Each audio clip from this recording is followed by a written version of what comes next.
جايب شغل اعلى مستوى. شرفنا الاستاذ رامي من بورسعيد اهون. العياده ده هو بيتفرج بقى يعني عنده حاجات جميله الاستكسات جدا. اهيا والدواسات. عندي الحامل ابو 2 طمطم، دفوف، طبل، مزاهر، جمال مقاسات، دفوف جمال مقاسات هنا اهيا. تعالى على الضرب كده.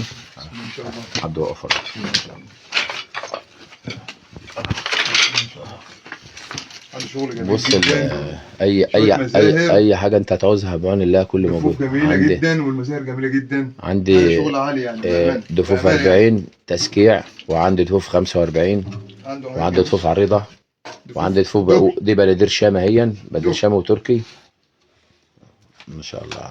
حاجه كل جميله حاجه، جدا. اي حاجه تعوزها، درمزات، نحاس، كوبلات، بسم الله ما شاء الله. تماتم، جماجم، طبل، دهولات، كل حاجه الحمد لله موجوده جميل اهي جدا. كده.